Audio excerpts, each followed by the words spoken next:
Donc j'adore le drift parce que c'est très fun, c'est expressif derrière le volant. Alors il y a peut-être un côté frimeur, je sais pas, mais pour moi c'est avant tout un partage de la passion. Et c'est quelque chose que je retrouve par rapport au VTT que j'ai longtemps pratiqué. Je faisais un peu de trial, du VTT de descente, du freeride. Et il y a un côté super fun quand on fait du drift. Et c'est ça que j'adore dans la discipline. D'accord, bah c'est cool, moi aussi j'adore le drift, j'en fais pas, mais je trouve ça super. Je connais aussi, après c'est pas... Tout le monde ne connaît pas le drift, il n'y a pas tout le monde, mais... C'est un sport qui est en plein essor, voilà, ça, clairement. Depuis, moi je m'implique dans la discipline depuis 2004. Je pilote moi-même depuis 2009. Ma voiture de drift est devenue une vraie voiture emblématique de la discipline en 2011. Donc les années défilent, mais c'est un sport qui est en plein essor. À une époque, on était 20, 30, 40 participants à des trainings. J'ai vite jugé des compétitions. Au début, on faisait des top 16 parce qu'on n'avait pas assez de pilotes. Aujourd'hui, des compétitions comme le King of Nations, le Championnat de France, l'Anneau du Rhin, c'est plus de 100 pilotes potentiellement inscrits. Donc c'est un sport en plein essor. Il y a aussi des trainings qui sont organisés tous les mois maintenant. On ne peut pas rouler partout en France, mais il y a de plus en plus d'acteurs et il y a de plus en plus d'opportunités. Donc même en training, tu as des associations comme la FDC que j'aide depuis très longtemps. Tu en as d'autres qui sont apparues comme Drift and Fun. Tu as Extreme Drift avec mon ami Axel François qui est très médiatisé aussi en ce moment. Il y a la slide évidemment dans le sud-est de la France. Donc il y a de plus en plus d'opportunités, il y a de plus en plus de pratiquants. Et c'est un sport qui est en plein essor. Ouais. Moi je te remercie pour le monde du drift, c'est vrai c'est sympa comme passion. Alors là Timothée, tu vas nous montrer les motifs esthétiques de ta voiture. Ouais, il y a quelques motifs esthétiques, alors elle n'est pas tout à fait d'origine, c'est une R33 GTST comme je vous l'ai dit. Oui. Elle a le kit M-Spec d'origine, le kit M-Spec c'est les bas de caisse, c'est le rajout de pare-choc avant, les rajouts de pare-choc arrière. Elle a aussi un petit détail que moi j'adore, c'est l'aileron de GTR. Quand je cherchais une R33, c'était une option que je voulais absolument, ça change le look de la voiture.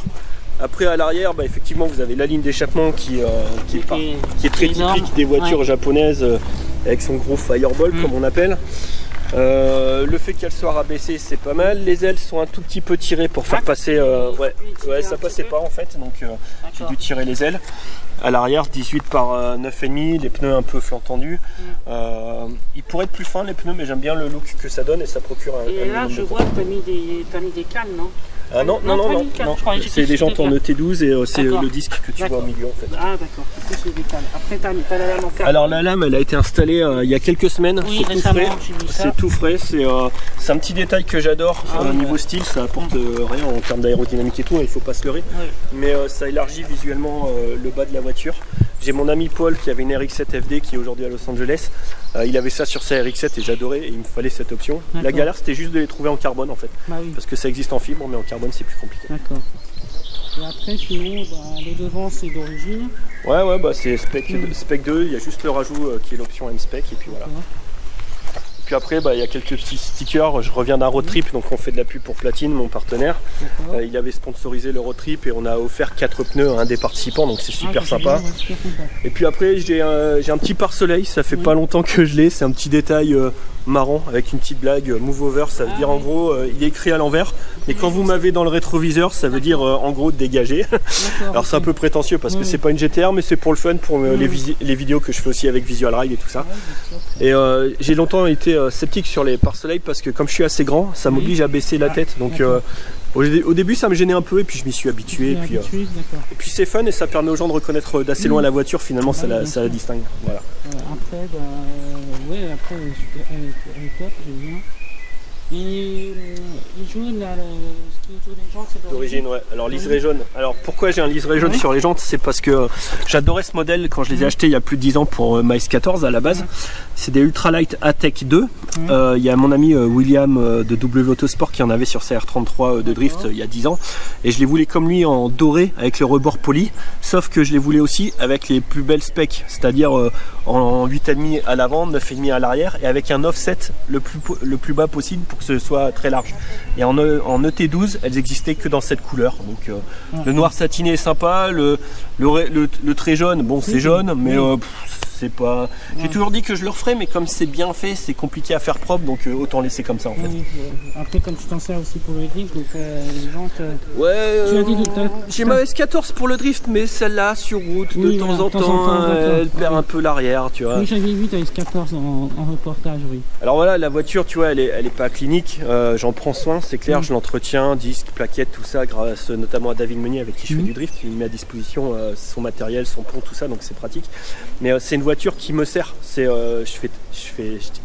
pas une voiture de parking, elle fait quelques rassos et tout, mais c'est une voiture qui enchaîne les bornes. Le week-end dernier elle a fait 1700 km sur 3 jours dans des conditions désastreuses, elle a glissé du cul, enfin elle prend du rupteur, c'est une voiture qui roule, donc il y a quelques défauts de carrosserie, il y a quelques impacts, tout ça, mais voilà, c'est une voiture qui me sert, que j'exploite, et moi mon plaisir il est là, c'est pas avoir une jolie voiture derrière une vitrine que j'utilise pas. Voilà. Et au niveau du freinage, c'est quoi alors dessus, c'est les étriers d'origine. Par contre, je suis passé sur des disques et plaquettes d'XL Extra Speed fournis par Garage Toge Shop, qui m'a dépanné la veille du Pro Rider GT Cruising. J'ai pas encore de durite aviation, par contre par rapport au setup d'origine, ça te change le freinage, ça a du mordant, ça a de l'endurance, ça a été éprouvé dans les gorges du Verdon, ça a été éprouvé dans le Jura et tout ça, j'ai eu aucun souci, que dalle. Et pour un setup complet pour la voiture de 800 € de mémoire, donc ça reste raisonnable, les 4 disques, les 4 jeux de plaquettes, donc ça va, et franchement par rapport à l'origine d'XL, top, il n'y a rien à dire. En plus ils sont jolis. Oui, ils sont jolis. Voilà. Hop, allez on passe au moteur. Alors là il n'y a pas de grosse surprise, je t'ai dit c'était presque d'origine. Donc c'est dans son jus, c'est une voiture qui sert, je ne suis pas un maniaque du moteur, tant que ça fonctionne et que ça pisse pas l'huile, ça me va très bien. C'est David Meunier encore une fois qui se gère de l'entretien, qui me fait les vidanges régulières, tout ça, avec de la bonne huile Castrol Compétition, tout ça. Que dire 6 cylindres en ligne, mono turbo, le turbo il est planqué là-bas à droite. Et la seule modif, enfin les deux modifs que tu peux voir ici, c'est l'ajout de la dump valve HKS. Voilà, donc la dump valve c'est ce qui fait pchit, c'est le truc marrant sur les turbos. Et là j'ai un cône qui était dessus à l'achat. Donc pour l'instant ça vaut ce qu'il vaut, il est en alu, je sais pas ce que ça filtre. Mais pour l'instant c'est ça. Il y a des personnes qui disent de voir ça c'est bien ou pas forcément bien. Ouais, il y a plusieurs écoles, tant qu'il y a du volume qui rentre, ça le fait. Il y a des théories qui disent que ça doit être absolument de l'air frais, pas forcément, de toute façon vu la température, c'est pas 20 ou 30 degrés qui va changer la différence quand il y a une source de chaleur à 900 là-bas si tu veux. Donc ouais, c'est bon, voilà, c'est une petite admission, ça fait ça gave un peu en air frais le moteur, mais c'est pas de la grosse modif, enfin j'en sais rien, si tu gagnes 2 chevaux c'est beaucoup, tu vois, on va dire que c'est plus esthétique qu'autre chose. Et encore une fois, la voiture est stock, elle marche très bien. David Meunier qui en a une, il a essayé, il trouve qu'elle a la santé, donc pourquoi, enfin on veut toujours plus, mais moi c'est ma voiture de route, elle est fiable, je pars sur des road trips relativement longs et je sais que je fais l'aller-retour sans souci, donc ça c'est important, tu vois, que passer son temps à faire de la mécanique, d'avoir des pompes qui claquent ou des bougies qui crament trop vite, tu vois, c'est pas fiable, donc moi je préfère rester fiable sur ma voiture de route en tout cas, et elle me procure tellement de plaisir comme ça que oui, plus t'as de chevaux mieux c'est, mais pour ce que j'en fais, elle me va très bien comme ça. Il faut que ça soit mieux fiable, après tu tes soucis pour... c'est ça. Ok, donc là c'est l'intérieur de la Skyline, donc là vous avez des beaux sièges Recaro. Ouais, alors pareil, ça a été installé récemment. Mes sièges d'origine étaient un peu tristes et surtout le conducteur qui avait du jeu. Donc ça faisait un moment que je les avais achetés. Puis là, j'ai enfin pris le temps, grâce à GT Import qui m'a fourni les rails, de les monter. Donc il y a mon pote Brandon qui a dû adapter des pattes. Taillé en alu, usiné et tout, au laser, un truc de fou. Et ça s'est monté assez facilement finalement. Et le résultat, il est vraiment chouette, ça change le look de la voiture. Donc à côté de ça, j'ai un ensemble volant et pommeau Nardi.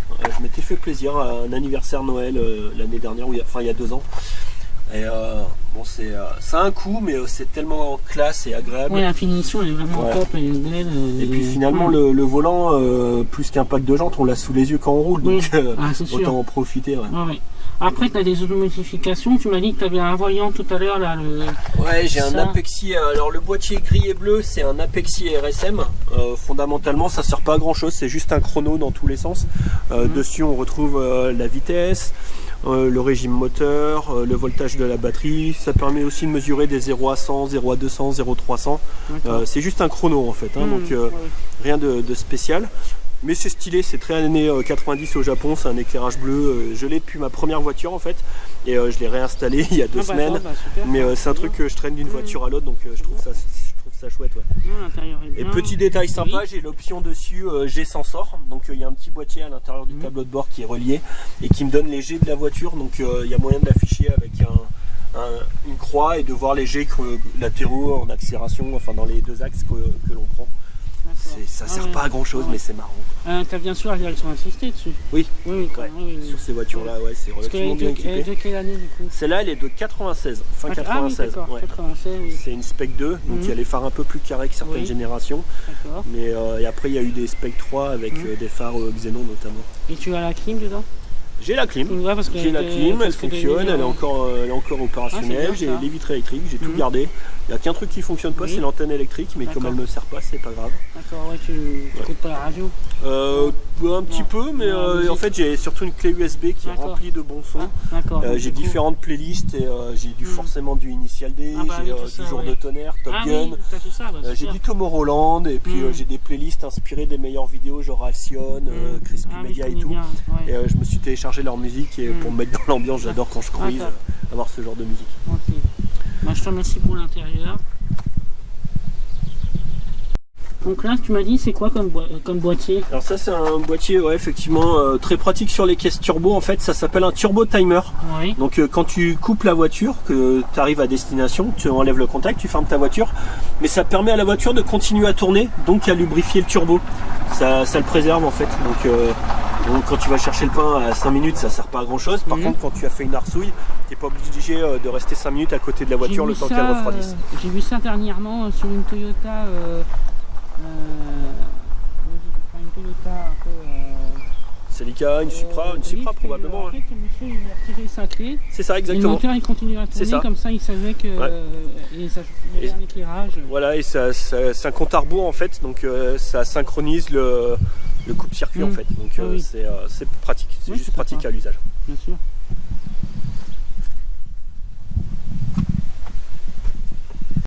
Donc le petit boîtier qui est là, c'est le turbo timer, c'est ce qui permet de couper la voiture en décalé. Donc là tu vois, j'enlève la clé. Et ça tourne. Et la voiture tourne encore. D'accord. C'est magique quand même. Et je peux sortir de la voiture, la fermer, tout ça. Et elle va se couper. Là, elle estime que dans 50 secondes, c'est bon. Oui, mais si une personne monte dans la voiture, il peut pas la prendre. Je vais te montrer, regarde. Pour piquer la voiture, pour enlever le frein à main. Oui. Ah, d'accord. Ils ont fait ça bien. Hein. Ah oui, oui. Donc là, on est en mode roulage avec Timothée dans la fameuse Skyline R33. Et oui, après le statique, place au dynamique. Voilà. Donc c'est bien beau à l'arrêt, mais autant rouler.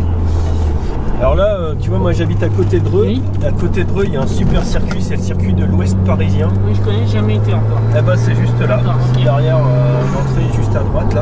Alors malheureusement, ils sont pas très typés drift pour les visiteurs. Ils ont leur propre école de propulsion. D'accord. Et ils organisent des stages, notamment sur le mouillé. Toute l'équipe est super sympa. Mais voilà, tu vois, t'as le panneau là, c'est juste là. Il y a beaucoup du circuit là, t'as le circuit qui est là. Alors c'est le fief, comme on n'est pas très loin de Paris, c'est le fief de Direct Auto, d'Automoto, ils y sont très souvent. Okay. Il y a Nicolas Haïdé, qui est un des présentateurs aussi de Direct Auto, qui est régulièrement là. Et ouais, c'est très prisé des présentateurs télé. Si vous regardez souvent les émissions de télé sur les chaînes généralistes, le circuit de l'Ouest parisien, il est très très récurrent. D'accord. C'est sympa aussi. Alors là, on est à la campagne, on est à 1 heure de Paris, mais si vous avez suivi le road trip que j'ai organisé, c'était la vallée de l'Eure. On va s'en approcher un peu, là, on va balader. Contrairement aux apparences, c'est un petit peu vallonné, donc c'est cool. Et c'est des belles forêts, alors il n'y a pas le soleil, non, il n'y a pas les forêts, c'est vachement vallonné là d'ailleurs. Mais ouais, c'est un petit peu vallonné. Alors j'ai pas pris l'endroit où il y avait le plus de virages, mais on verra au retour dans quelques jours, pas du tout. Je vais essayer de t'emmener voir des trucs un peu sympas. Il y a une partie nationale, on va pouvoir faire une accélération. Regarde sur la droite là. Ouais, c'est super beau. Ouais, ça, voilà. C'est ce que je voulais te montrer en faisant cette petite boucle. Alors ça c'est un aqueduc. Ah, là on entend le bruit.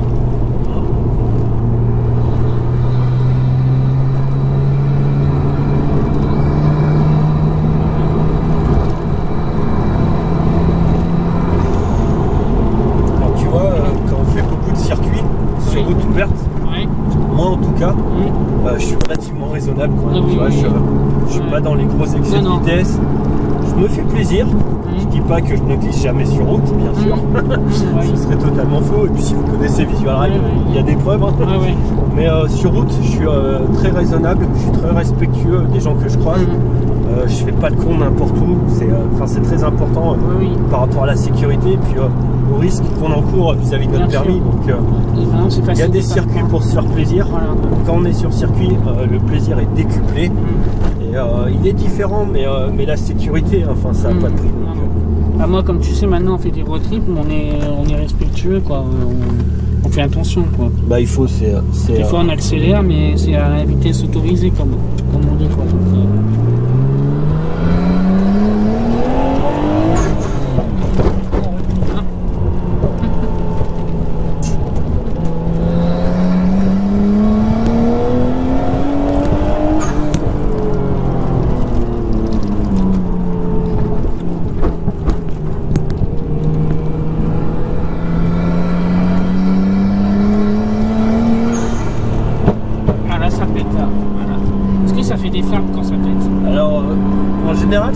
Elle fait beaucoup de flammes. Pendant le road trip, tout le monde m'a dit elle arrête pas de flammer, barbecue, machin, appel de phare dans le rétro à chaque fois qu'il y en avait une. Elle arrête pas de flammer, surtout depuis qu'il y a la dump valve qui crée une prise d'air en fait. Mais quand tu as les grosses détonations, t'as pas forcément la flamme.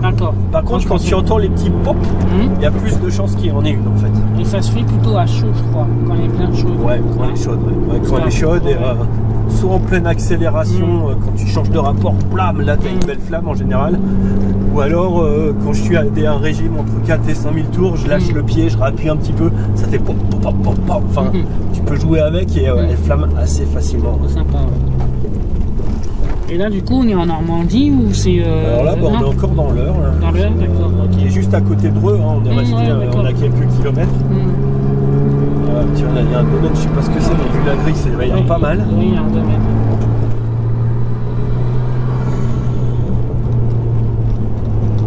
Je t'avoue que je connais pas forcément les routes qu'on est en train de prendre, mais on va repiquer sur la gauche où je connais. Là, on est à 9 km de Dreux, donc on s'est pas éloigné. Non. Là, on est endroits, il y a des petites épingles, donc ça peut être sympa.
Ça pousse quand même pas mal. Ah ouais.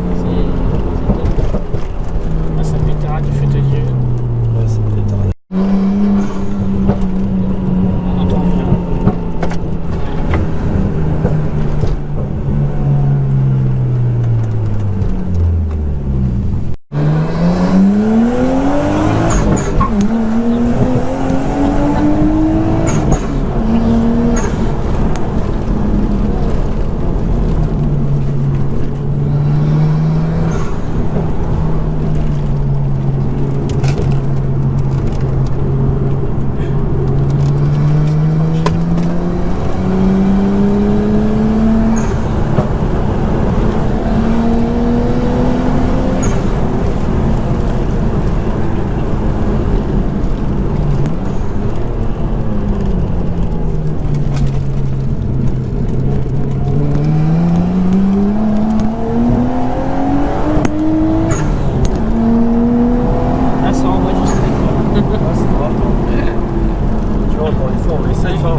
Un peu quand on roule un peu.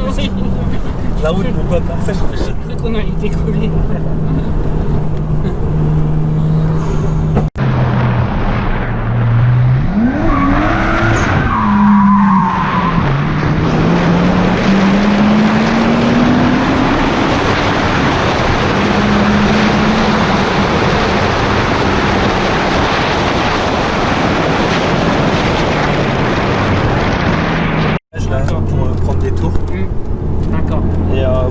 Il y a plein de façons de déclencher en drift, mais avec celle-ci, le couple et tout, un petit coup d'embrayage, ça ralentit pas la voiture, ça la propulse dans la courbe. Et ça va bien. D'accord. Ah voilà, merci pour le baptême. Hein. C'était une première esquisse dans une petite épingle, dans les tours, tu vois, mais au moins on s'imagine pas ce que ça fait en fait dedans. Bah, tu vois, t'es pas tant secoué que ça, je t'avais pas prévenu, mais bon là c'est très court, tu vois, je l'ai fait en milieu de virage parce qu'on voyait pas la sortie de la courbe. Mais tu vois, c'est relativement doux finalement le drift. Parce qu'à l'extérieur, tu crois que c'est rien, mais en fait, si, ça bouge quand même pas mal. Ouais, mais parce qu'on est sur une route qui est pas lisse, tu vois. Après, sur le circuit, t'es bercé en fait. T'es pas secoué. T'es finalement moins secoué qu'un mec qui te met la tête dans le pare-brise en faisant chercher du chrono. Et t'es bercé de droite à gauche. Mais c'est pas si agressif que ça.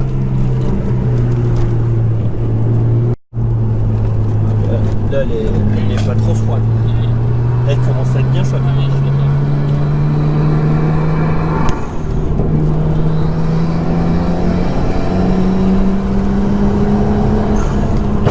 Ah, on fait ta rade. Ça peut être bien. Voiture devant par contre. Ouais, après sur les petites routes comme ça, tu vois, je fais pas trop de drift en descente parce que c'est gras et qu'on est emporté à l'extérieur. D'accord. Mais pareil, pendant le road trip, tu vois, je préférais focaliser en montée. D'accord. C'est plus facile aussi, tu vois, mais encore une fois, on fait gaffe. Tu vois, là, tu retrouves la trace. Oui. La sortie du deuxième virage, du coup, tu vois. Ah oui, la trace, ouais. Ah oui, la trace ici. Alors, il n'y avait pas beaucoup d'angles, mais j'étais dans les tours et du coup, ça a tiré le burn, tu vois. Par contre, celle là-bas, il y avait de l'angle, c'était sympa. Ah oui, j'ai vu ça. Tu as pu regarder la route quasiment par le côté, parce que c'était bien prononcé. Et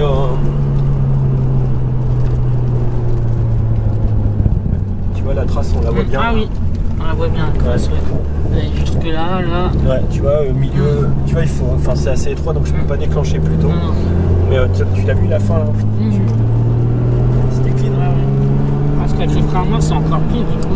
Alors, le frein à main, c'est pour déclencher. Quand tu es sur circuit, en fait, en drift, là, tu vois, je déclenche au milieu du virage. C'est presque un power slide. Un power slide, quand tu as une propulsion, tu sors de la courbe, tu accélères, la voiture dérape. Le drift, c'est rentrer dans les virages avec de l'angle. C'est sensiblement différent quand même. C'est-à-dire que avant le virage, tu regardes déjà par la vitre latérale. Et là, effectivement, le frein à main, ça peut servir. Mais il faut arriver plus vite, il faut déclencher plus tôt, il faut avoir une visibilité sur la courbe, ce qui est quand même plus difficile à avoir dans ces conditions-là. Donc, encore une fois, il faut trouver le bon compromis entre la prise de plaisir et être sérieux quand même. Tu vois. Et moi, rien que ça, tu vois, je t'ai fait rigoler. Moi, j'ai pris mon petit pied. C'est la première fois. En termes de danger, c'est zéro, tu vois. Enfin, moi, je connais la voiture, je sais faire. Encore une fois, il ne faut pas s'improviser drifter. Il y a des endroits où apprendre, il y a des associations, il y a la piste, il y a des grands espaces dégagés. Et quand on maîtrise un minimum le sujet, c'est comme tout. Une question que je voulais savoir, c'est quand tu drifts, t'es en deuxième, première? Là, sur une toute petite courbe comme ça, j'étais en seconde. En seconde, c'est ça. Ouais. Il faut écraser le pied sur l'accélérateur. Pas forcément. À un moment, oui. Le but, c'est de faire patiner les roues arrière. Donc il faut mettre le jus à l'arrière. Voilà, c'est ça. Et puis deuxième, et puis contre-appel avec le volant, et c'est le volant tourné. Là, il y avait un léger appel contre-appel qui suffit à délester le cul et à soulager. Là, j'ai déclenché avec un coup d'embrayage, donc le moteur prend des tours et je relâche l'embrayage brusquement. Donc la voiture prend des tours, tu vois, et ça déclenche une glisse de l'arrière. Plus je vais mettre de gaz, plus elle va aller chercher de l'angle, et plus il faut contre-braquer pour le compenser. Et après, c'est un savant dosage entre contre-braquer et les gaz. Si tu mets trop de gaz, tête à queue. Si t'en mets pas assez, tu perds de l'angle. Il faut jongler entre tous les paramètres pour entretenir une glisse en compétition qui se veut fluide et qui respecte des points de passage sur la piste. Après, on n'est pas obligé d'avoir aussi un gros moteur finalement pour le drift. C'est mieux. Alors plus tu as des chevaux, plus ça aide, c'est un fait. Maintenant, moins tu as de chevaux, plus tu compenses par la qualité de ton pilotage. C'est-à-dire que la meilleure école en drift, c'est d'être sous-motorisé. Si tu n'as pas les chevaux, tu vas apprendre à faire de l'appel contre appel, tu vas apprendre à lancer la voiture parce qu'elle n'a pas les chevaux pour juste accélérer. Tu vas faire du transfert de masse, tu vas apprendre à jouer avec ton frein aussi, que ce soit le frein normal ou le frein normal. Et il y a plusieurs techniques pour initier la glisse. Quand tu n'as pas les chevaux, justement tu développes ces capacités. Ça fait de toi en théorie un meilleur pilote. Là aussi c'est joli. Voilà, et à côté de vraiment, là on a 500 mètres de chez moi. Là, les 1 km. Ouais, c'est vraiment sympa. C'est un peu dépaysant, ça rappelle un peu ce qu'on a fait ce week-end.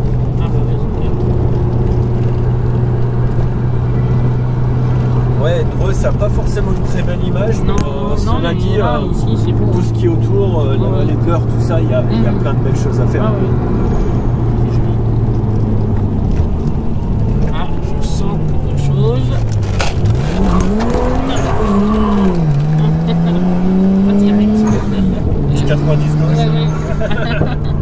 Et là, ça repétarade. Alors, ce week-end, j'en ai fait quelques-uns, comme c'était gras, j'ai pas arrêté. Moi, je me suis régalé, et j'ai aussi régalé ceux qui faisaient le road trip avec moi. Bien sûr,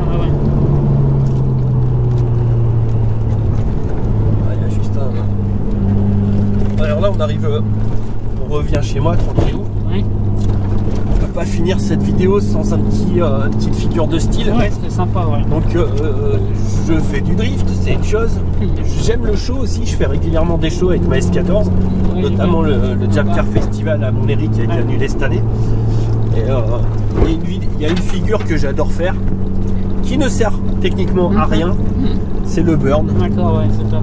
Et le burn, ça permet juste de s'amuser, de faire des belles images. Oui, il y en a qui vont critiquer en disant ça abîme la voiture, patati patata, ça bouffe les pneus. Les pneus, c'est inconsommable. J'ai un sponsor, donc pour le coup, je m'en fous. Ouais, ça aide. Ça fait des belles images. Ça flingue un peu les disques et plaquettes à l'arrière. Ah oui, aussi, oui. Si on abuse et qu'on fait un burn en statique et que voilà, on en abuse et que oui. Mais les disques et plaquettes, c'est inconsommable. Comme je le disais, c'est une voiture qui sert.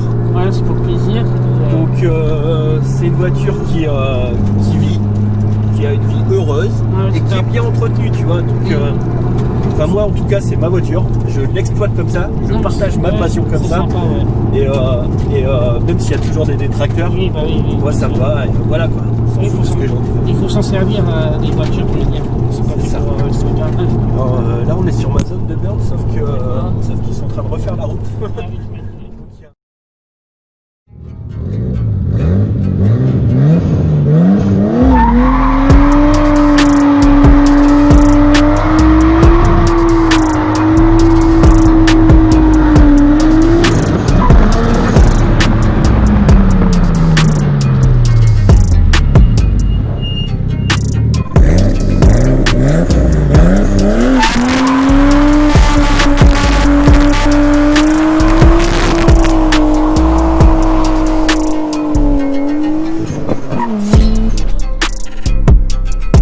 Regardez ça, la trace.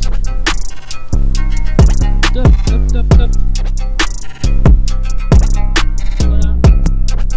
Pour finir en beauté la vidéo, super. Purchase your tracks today. Marche arrière. Merci Timothée.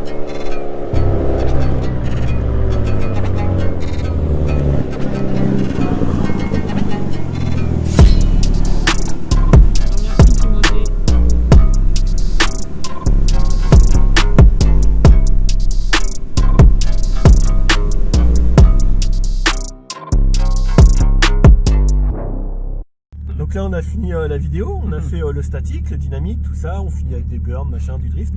Et juste avant d'aller manger, je viens de me rendre compte que j'ai laissé les cache-plaques. Mais ça fait de la pub, On en a non? parlé, mais je roule Voilà. depuis une demi-heure avec les cache-plaques. Bon, on a croisé personne, ça va.